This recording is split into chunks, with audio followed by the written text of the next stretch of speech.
Pink Flag. We are in the year 1977, bros. Way ahead of where the other two albums this week are, because I believe the Elton John album is from 73, correct? Correct. And Lamb Lies Down on Broadway is 74, Matt? Yep. So we are 3 years ahead, steaming ahead into mid-1977, and it feels like a whole different music scene altogether. But Sure before does. we get into that, I'm going to have you listen to the opening clip from the montage, which is Lowdown. And Josh, we decided beforehand that we were going to go with what for our opener here? And it's called 1, 2, XU!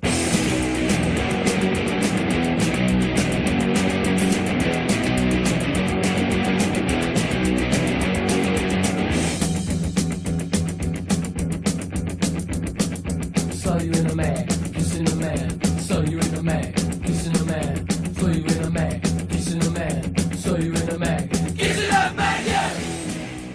Do you know what 12XU stands for, by the way? I believe it's 1-2 expletive U.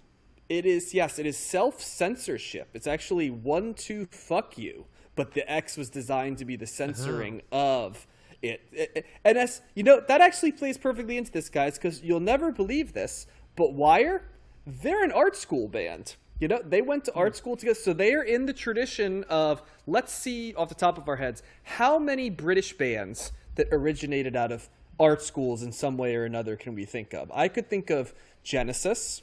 I could think of David Bowie, spent some time near and around art schools, right? The Beatles. Then we've got the Beatles. We've got The Who.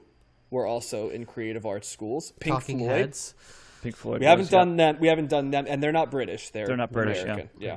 But yeah, just in this era, in the 60s and 70s, the art schools of Britain were a hotbed for bands, and we'll cover some later, and I'll save it for then, that are also in the late 70s. But one thing you notice pretty quickly about Wire is the fact that the way they did art school music and the way that some of these other bands did art school music, they went in a very different direction. And I'm sure we'll talk about that. But here's a little bit about Wire, Pink John, Flag. I'm sorry, I don't mean to interrupt, but do you want the numbers before you really God, get into do we it? even need to quantify this with numbers, Matt? But go ahead. Share the numbers with us. We do, because it's number 79 in the 1970s, number 12 in 1977, number 306 of all time, and in Rolling Stone, it did make the Rolling Stone list. It's number 310. All right. Well, that's awesome. Thank you very much, Matt, for sharing that for the completists amongst us. Sure. Let me tell you a little bit about Wire that transcends the numbers, Matt. They were formed in London in October 1976, and they released this album at the end of 1977. So from inception to debut album, it was about 1 year. Not quite even 1 year, which is pretty amazing when you think about it. The original band was Colin Newman, vocalist and guitarist, although not a vocalist at the beginning, just guitarist. Bruce Gilbert on guitar. Robert Gray, who is also sometimes known as Robert Go-to-Bed, is on the drums. Yeah, exactly. Okay. Graham Lewis is on bass and vocals. And then there was a gentleman by the name of George Gill, who was in the band at the beginning as a guitarist and vocalist, and he wrote the songs. So they were all art school students. Multiple ones were at Watford Art College, and then the other members of the band joined them from surrounding art schools. They were in art college in 1976, and they were started off. They decided to make a band kind of in the DIY tradition. They all had limited to no musical background, just a little bit, to be perfunctory, but not really any trained classical stuff. They were just, art school kids who had an interest in music and a little bit of an interest sort of in performance art, stuff like that, got together, like-minded folks. So they begin performing as Overload is the name of their band, and they're performing Gill's material, and there's a lot of things from the band, but mostly Newman himself, who would eventually become the creative engine of this album. And he pretty much said that he hated Gill's material. Graham Lewis describes the sound as very aggressive and very, very, very shouty, was what he said from that era. Now, there is a very interesting video of them in early 1977. It does not have the original audio. A gentleman uploaded it who shot footage of the original Wire at Watford Art School. Now, the track he uses over top of it is from an album that we're going to talk about here in a second. But so it's not live, but you can kind of see what they looked like in early 1977. It's a pretty fascinating watch. I actually put it up on our Twitter account this evening. So anyway, Gill misses a rehearsal due to injuries to his leg from attempting to steal an amplifier from a punk band that they sometimes played with. Now, while he's out away from the band for a couple weeks, Newman takes the opportunity to talk to the rest of the band, and basically the gist of the talk is this. Newman said, well, I can write songs. And then Graham Lewis says, I can write lyrics. And shortly after, he handed him the lyrics to the first song they collaboratively wrote together, which was Lowdown, the song that you heard in the opening montage. So at around this time, Newman decides Gill has to go because he's been watching Patti Smith, he's been watching the Ramones, and he's attends a Damned concert, and finally he's like, all right, there's elements of like what this sounds like that I want the band to sound like. And this is where things get really interesting, because if nothing else about Wire, here's what you have to understand with them. As soon as they have created a sound or music, they like to move on from said sound or music. The prototypical Wire story is that, you know, they released 3 albums in this initial run between the years of 1977 and 1980, at which point they do a show in which basically they turn the audience on them by doing different stuff, and then they decide they have nothing left to say and they break up to do their own stuff, only to reunite again in 1985 and go in a completely different direction sonically, which is basically what they do on every album. However, when they went out in 1985 and played live concerts, they would play music that they had not yet put on an album or finished recording yet. They were field testing it, for lack of a better way of putting it. And they actually hired another band that was a cover band of theirs to play their old material as an opener for them. That's awesome. And this is what you have to understand about them. They view themselves, I'm not going to say as an art project, but they have a little bit of that art rock feel where there is much performance art, and they've often described themselves as Dadaist. Okay, and this is, I was gonna say, I'm pretty sure Josh will know what I don't want to undersell you, Matt, but are you familiar with that concept? Or I remember hearing about it, but I can't recall what it is. Gotcha. Okay, well, I can expand on it, but let's do, like, Josh, I don't mean to put you on the spot, but when you hear something described as Dadaism or Dadaist, what do you think of in that? Well, I think it's like a form of abstract art, like a genre of that. It does fall to some degree in the abstract form of things. It's a lot of times like the concept of Dadaism is like about the absurd is one way to kind of describe it. It was early 20th century. It was avant-garde. One of the big things about it, guys, I would say, is it rejects logic, reason, and aestheticism, and instead sort of leans into like nonsense, irrationality, and to some degree, it's like an anti-bourgeoisie. It's a critique of capitalism, right? Kind of the idea that everything's so serious and important that sometimes how you kind of get the real profoundness is through the absurd. Okay, Sounds nihilistic. I don't think nihilistic is more like nothing has.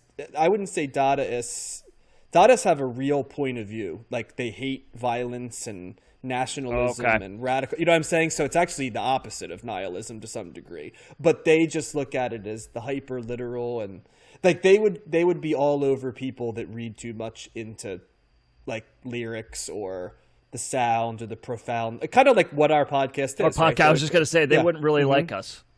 It wouldn't be that they wouldn't like us. They would just, if we took ourselves too seriously, they would probably, look at us as askew, so to speak. But that's a little bit of what their view of the world is that. So they're always doing kind of stuff like that. And their music reflects that a little bit, because they've often been described, guys, I think you may agree with this, they took punk music, which in itself is a deconstruction and a reaction to music. And they said kind of the idea of what happens if we took punk music and we made it even more stripped down, right? So kind of like how this album is described sometimes is stripped down punk music, which is funny in its own right when you think about it, because punk was stripped down rock music at its core. So that's how you probably should think of this album, because that's how they thought of this album. Here is a little bit of a description by Newman of how he would describe their approach and his approach. I didn't like rock and roll music. To me, it was kind of old 50s music, but I was into psychedelic pop of the 60s. I knew that for Wire, I was going to have to write a very stripped-back type of song. It was very weird in the beginning because I didn't play guitar well. Bruce, who once used to be in a blues group, played only in an open tuning, where you put one finger on the strings to make a chord. So everything was in major chords, and I couldn't be doing with that. So I set about writing material that I thought was a reinvention of the idea of rock music. It was ditching the whole rock and roll thing and making something more straightforward and more brutal. Now, I'll pose this to you guys. Who is sort of in that same lane that we've been covering in the 70s? Well, Lou Reed's kind of like that. Yeah, but he's still great. He loved 50s rock, right? I would say that this is sort of similar to krautrock, right? The idea of reinventing the concept of Western music a little bit. The another thing to know, and you probably hear it on this, and certainly I heard it in this, is that Wire was one of the first influential groups to use what's called drop D tuning. Now, are you guys familiar with drop D tuning? No, but I can take a guess at what it sounds like. So let me take you through a little bit. Early examples of drop D tuning are She's So Heavy by the Beatles and Moby Dick by Zeppelin. I don't know how, I'm sure you know both those songs, right? And then when you think of how Helmet and Soundgarden and the Melvins sound, Sludgy. Drop D tuning, as is Tool and Rage Against the Machine often used drop D tuning. And later, there's a version of drop D tuning that has an even lower drop point that you'd hear in bands like Slipknot and Deftones, right? That takes the drop D even further down. That. And drop D tuning is basically when you take the lowest string and you tune it down from the E sound and you drop it down to a D sound. So that's what drop D tuning is. So it's, as Matt said, it often is described as sludgy or heavy, right? That's the biggest things you hear about drop D tuning. So that is on this album as well. Lewis actually says at one point, we became rather fascinated with the beginning and endings of songs and putting shocking stops in, like the one in 12XU.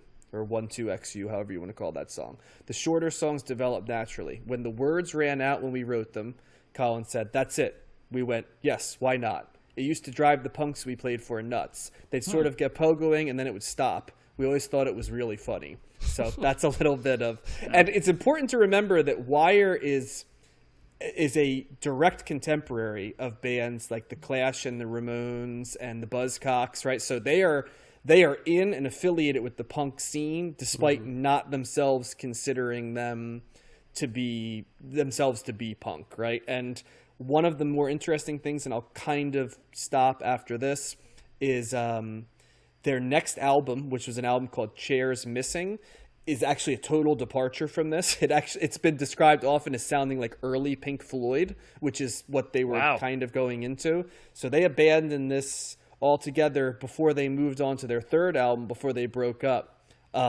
which was called 154, and which is a very different sound altogether. They took some time off, and then they came back in the 80s later with synthesizer-driven music and electronic music. You can listen to all of I believe they're at 18 albums right now that Wire has released, and they're all very different. These are the types of guys. A lot of people say we're not interested in our old stuff when we play ours. These are the guys that most mean that, right? Like when they are done something to the point where their first album, this one, Pink Flag. Wow, talk about that. Talk Pink Floyd there. Pink Flag. They rushed into the studio to record this because they were afraid they would get bored with it before they recorded it.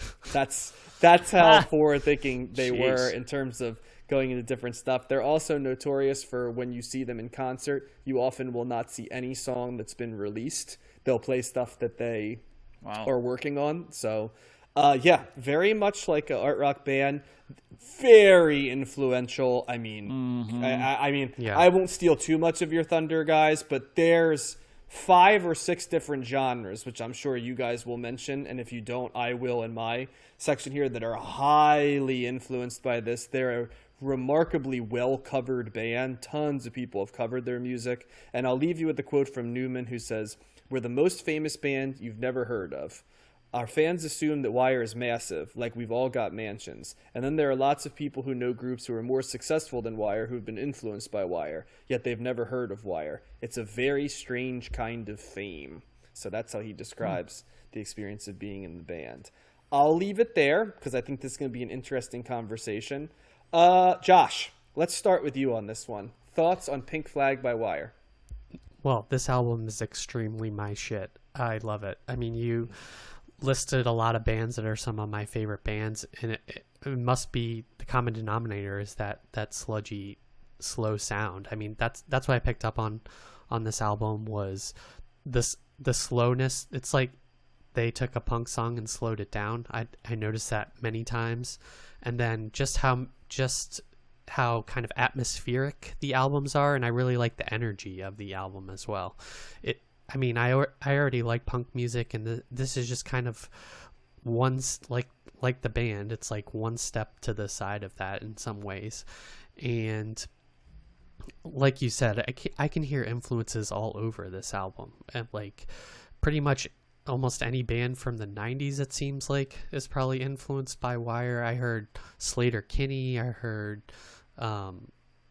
stuff that's like, well, Strange is like a Velvet Underground song, probably on purpose or something. I heard Replacements on here. I heard just all these bands, or some sound that they've like unconsciously taken from this album.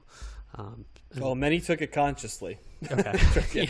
Yeah. Yeah. But yeah, so I really enjoyed this. I appreciate how short their songs are as well. It's great that they can get in and out in, under 2 minutes often. And then despite all of that slowness, I feel like the songs are very catchy and you can sing along to them. And pop punk in general, I feel like has like a debt to this album. And it's a real,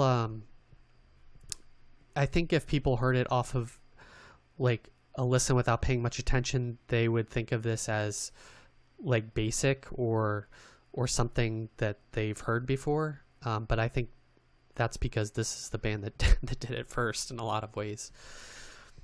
So those are kind of my initial thoughts. I really did like the album though. Okay. Matt, initial thoughts for you? So I think I said last week that I have heard this album before, and I have. I first heard of Wire several years ago through a friend of a friend, and I was like, I've never heard of these guys. He's like, oh, you got to listen to this album. And I did, but it's interesting going back this week because I don't really recall like having reactions that I did, which was kind of surprising because right off the bat, I'm like, with Three Girl Rumba, I'm like, that's the Elastica song. That's Connection, And then I did look it up, and I was like, yeah, they kind of got sued for plagiarism, and rightfully so, because it's one of those things. It's like if they threw an extra note, like a higher note. It's they Vanilla Iced it, didn't they? Exactly. I was just gonna say it's like Vanilla Ice justifying all they Ice added Ice was Baby. Yeah. All they added was duh. That last part, the higher part there, and Wire didn't do that. So I was like, okay, well, I always liked that song. But yeah, I really like this too. I was definitely drawn more towards the longer songs and the sludgier sound because even though you're talking about that D tuning, whatever you call that, John, drop D. I don't think that's on every song on here. I think that they're using it. No. It's the here and there. Because there's plenty of songs in here that are basically just straight up punk songs, and so much that's like it's like modern punk. Like, and I don't even know if you can say it's modern punk, but I was hearing the Libertines in here. That first Libertines album is very much like sounding like kind of the faster paced, maybe shorter songs on this record. But then they also did like the sludgier. I was hearing like 90s alt rock sludgy, kind of stuff with like this, particularly the opening track, Reuters, and the song Pink Flag, which I think it might have been my two favorite songs on the record, and they are the longest songs. They're 3 minutes, 3:47. Long. I was surprised to see or to hear Strange. I always knew that as an REM song, and I did not know that it was a cover. That was on Document. That's a song on Document. So It's just like, and it's REM does it in a much, it's a poppier thing because you got Mike Mills doing the backup vocals, and they're not doing that on this. And it's a faster pace. It's a lighter pitch song. So I liked the fact that they did something different with it, but it is that's a great version on this album as well. So that I really like that song. The short songs, I'm always kind of like iffy on the really short punk songs, like the ones that are like 20, 30 seconds, 40 seconds long. It's kind of, part of me is like, what's the point? It's just like boom, boom, boom, done. And actually, John, I think it reminded me of my buddy Mo. Remember we went to go see so Mo? Funny. Yeah. I was right about to say, you think your buddy Mo listened to this album quite a bit? I think Matt? he did. Because, I had a buddy Mo that when we were in Florida, and I worked with him, and he was he did a lot of stuff with music and produced, and he played a song. He played a set once. I was wondering if you were going to refer to that because I totally thought of that as I listened. Yeah. And Mo would do this thing where he would scream. He'd do these really fast, like loud, like songs just by himself. Like I think he might even use an acoustic guitar, and then like. He was a smoker, said he wasn't in the best shape. So he would finish a song, it would be like 20 seconds long, and he'd be like, like he'd be like lost his breath and stuff. I was like, what is this? And John's like, no, this is punk. This is what a lot of punk bands do. I was like, okay. So it's kind of funny. It's like, it makes me laugh. It's not something that to me is sustainable. So I like the songs that were a little bit more traditional and longer and like I said, sludgier. So, but then you've got songs like later on, like, I want to say like Fragile and Mannequin. Now you're getting into, this is total REM stuff. This is total replacement stuff. This is not just punk. This is kind of more getting into the 80s alt rock, jangle, pop kind of stuff that they ended up throwing a punk element into. So I really like those songs too. So I think there's a lot of variety on here. There's 21 songs. There's a number of them that they fall in different lanes, but overall it's a really cool listen, and you can definitely see, the future of music, because I'm just hearing all kinds of bands that were in the 80s and 90s, and even 2000s, because Libertines, that was a big band that came off in the early 2000s, I think, and this is very influential. A lot of the stuff the Libertine stuff sounds exactly like what they're doing here. So yeah, big fan of it. It's good stuff. Yeah, and I hate to... I'm going to go into the album itself and talk about it in a little bit, because I feel like we're doing a lot of reference to other stuff. But I love you guys, but you've missed the easy math before you got to the more complicated math. This is hardcore music before hardcore existed. This is literally where Minor Threat and Black Flag and so it's all so of interesting those you say Bad that, though. Brains all came from. This is where the bands that became indie darlings but really started as more abrasive bands like Husker Du and My Bloody Valentine and the early Replacements, when they were basically a post-hardcore band. Or like Dashboard even. Dashboard Confessional early on. Right, but even the earlier ones in it, when they're right. When Matt said, the 30-second songs that's saying this is punk, what I was kind of saying to him back then, no, this is hardcore, right? This very linear, direct take. It's like designed to be abrasive, but with it's not quite punk, because there's not that like verse chord. Like punk, when you think of a Ramones song, you're steaming to a chorus that's repetitive. Even the Clash and Buzzcocks and bands that are punk or post-punk, they're always finding a chorus. Even the Sex Pistols, right, are finding choruses. This is like that hardcore where there is no chorus, chorus verse type structure. Right, yeah. It's all over. It's abrupt. It's as much about just the in your face. Now Wire's not bringing it with all of the other stuff that hardcore brought with it, like the lifestyle and the politics and stuff. They're kind of coming at it from a more straight version, the music. So they're creating the prototype of the sound that the hardcore bands did. There's a lot of, if you take this idea and you expand it out, is what noise rock is. A lot of it is just... what's funny is you guys mentioned how there's space, and these songs are like 1 minute and 25 seconds. And to me, that's the brilliance of this album. it's Josh said it's slowed down punk, but it's very fast music. It's just slowed down only when you think of a certain type of punk. It's faster than other music, but even within these short song constructions that aren't overly complicated, there's a profoundness, and the ability to have a profoundness in sound. That's why it's like a cousin of like the krautrock stuff, because they're just exploring spaces and throwing stuff out there and allowing you to kind of crawl into the space that you have, but they're not giving you touch points that are linear. They're giving you some of what their contemporaries in punk are doing, some of what the krautrock folks did, some of what the art rock or avant-garde rock, there's ambient stuff, and they later go in that direction with one of their albums. It's a very interesting listen because it belongs to a lot of things of its time. It doesn't belong to a lot before its time. And it certainly is borrowed but not replicated exactly later.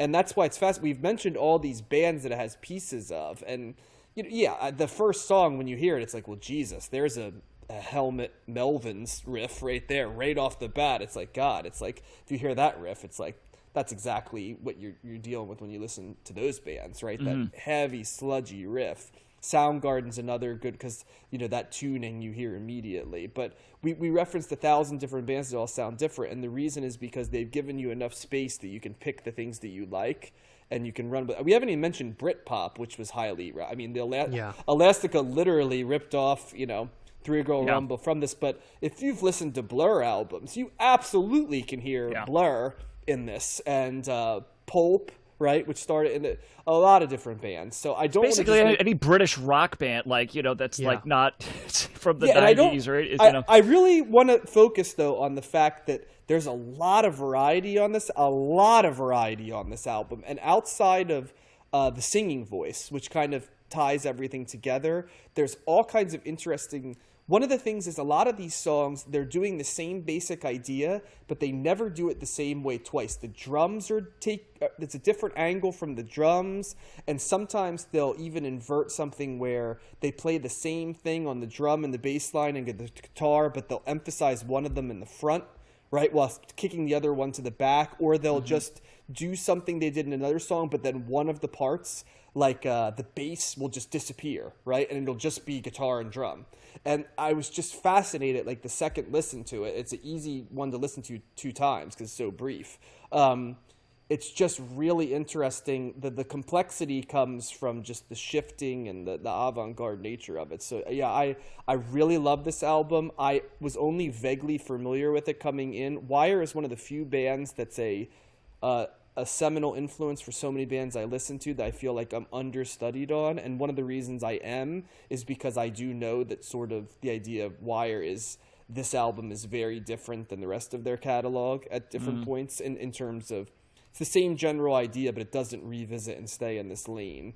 And so I think I didn't explore them as much as I should, but boy, this is a hell of an album. And God, if you listen to anything that's fawned over the 80s in particular, like there isn't a band that's indie rock in the 80s that doesn't to some degree have some sort of debt to this, and then certainly continues in the 90s where it's a combination of what this was and what other bands did with it. But yeah, very, very, very strong recommendation for me. And boy, talk about the difference between 1977 and like the early to mid 70s. This is a whole different world. My personal favorite part of the 70s is the late 70s, especially British music in the late 70s, and what a compare and contrast with 2 sprawling albums this week, right? To have an album that's so minimalist as a counterbalance.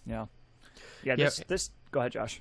I was just gonna say, and despite the art school roots and their idea about the dataism and kind of the thesis behind this band, it's still a very listenable album. It's not abstract or avant-garde in the way some of the other albums we've listened to are. It's still melodic. It's still, even though it's doing all these different things that John described, and and it's kind of subtle in a way too, it's still a very listenable album, I find.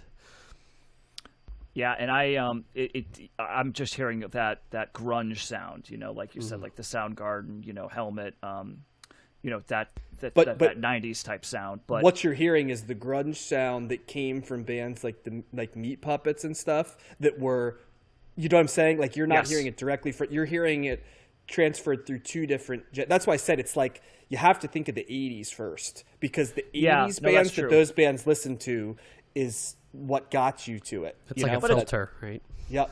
But it's really cool to see that progression, and kind of, because we're really starting to get into those realms where music's really starting to branch out much more, like than maybe it had before, because, and I think we're starting to see that more and more, and it's kind of cool to see the lineage of, because it wasn't just like, oh, all of a sudden one day, Nirvana came about, like that, it was something that was building off the shoulders of other bands. And you're right, John, about the hardcore thing. I did think of Minor Threat, at one point, but that's also something I probably didn't talk as much about that or really at all about it, because that's not a genre that I've traditionally liked. I've never the hardcore that I've heard. It's not. Well, it's the most clear. It's the most clear. Yeah, and I see that. Fugazi, another band that's Mm-hmm. Yeah. So I think, but with this seemed much more.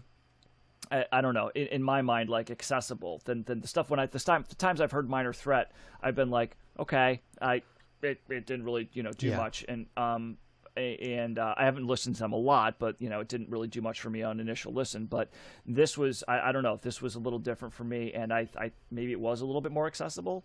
Hardcore's more abrasive. I think that's ultimately what it's about. Well, by design, yeah. And this is not that.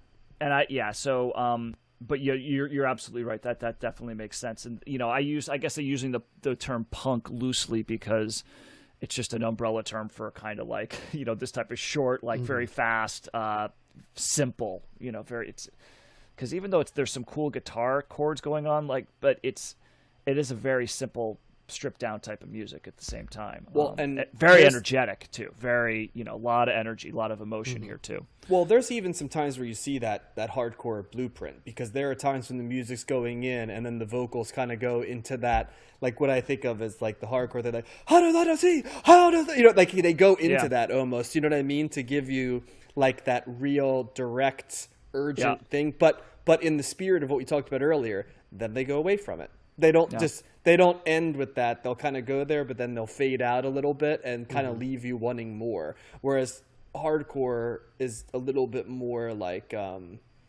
they always make sure to exclamate. It's sudden and it ends, but it always feels like an exclamation point at the end of the sentence, where this doesn't always feel like an exclamation point. It feels like a ellipsis at the end sometimes. Yeah, if that makes sense. Well, and that's also why I probably liked the variety here, because if that's all this album was, if it was mostly songs like Field Day for the Sundays, the 28-second long, like just in and out, like I would not like this album as much. I can appreciate those types of songs when they are combined with other stuff, that kind of keeps it interesting. And, so that I liked, but you're probably, with maybe more hardcore stuff, maybe you're getting bands that are playing a little bit more similar stuff potentially. I don't know, but I think the variety here definitely makes me more interested in this record. Okay. So yeah, it's good. I like it. My favorite tracks on this, I'm going to share a couple that we haven't talked about that I love. Surgeon's Girl is an awesome song. Part hardcore song, like pre-hardcore, Nebula, and also a little bit of noise rock in there. I really like. I put Lowdown in it, but I like that. Ex Lion Tamer is an awesome song. I like that one too. Mannequin. And I do like the song Mr. Suit as well. So, but there aren't many bad songs. And realistically, if there's a song you don't like, just wait, because it's going to be gone and something else is going to be in. So it's not like you're going to be laying in the muck for too long. I'll throw in 106 Beats. That was a good. I like that one too. We also didn't talk about like the lyrical content. I can't even understand them, and it doesn't really even matter to me. Boy, it's just British. It's interesting lyrics. They're pretty funny, actually. There's like I was gonna say an ironic detachment, but it really isn't detached. It's like a very linear, very direct way of writing lyrics. and it's about concrete things, which kind of is in the spirit. Now, can we suffer? Is it Dataism or is it Dadaism? Am I going to clean my own stack right there? I've always known it as Dadaism, but I've been known to misspeak every once in a while. So I actually don't know. I've heard it both ways. Okay. I'm going to have to clean that stack that week. We're obviously talking about the right thing, but I'm going to stay Wikipedia seems to say Dada. Okay. Dadaism. So I'm going to go with that, and somebody can correct me. I apologize if it drives you nuts and you can't listen to this. If I'm wrong about that, I apologize in advance. But it goes with that idea, though, of the Dadaism, which is like that very linear, nothing overly grandiose, right? Different stuff. Mm-hmm. It's very observational lyrics put out there. Why this week I mentioned, Matt, I had joked around and I thought of Pavement this week too, because the lyrics remind me a lot of like Stephen Malkmus lyrics, where you're not even sure what the hell he's saying at times, and sometimes you almost feel like he's quasi-trolling you. And as I was listening to it and looking at the lyrics, I started laughing. I said, well, gosh, these are Pavement lyrics. These are, that's a good you're point. You're not even sure if he's just throwing in here for the I always thought Pavement kind of my take on their lyrics was always it was as much a joke to write stuff and then have people say it's profound when he would just go, you know what I mean? Yeah, and that's right. but that wasn't even really me going out on a limb. He pretty much said as much, right? And I think there's a little bit of an element with Wire on that. So that's what got me thinking about Pavement a little. And there's elements of their sound. And speaking of bands, that you can see a little bit of the sound in there. There's a little bit of everything in this. It sure is. So yeah, strong recommend. This will be high on my list of 70s albums for me, for sure. That is not surprising. Absolutely.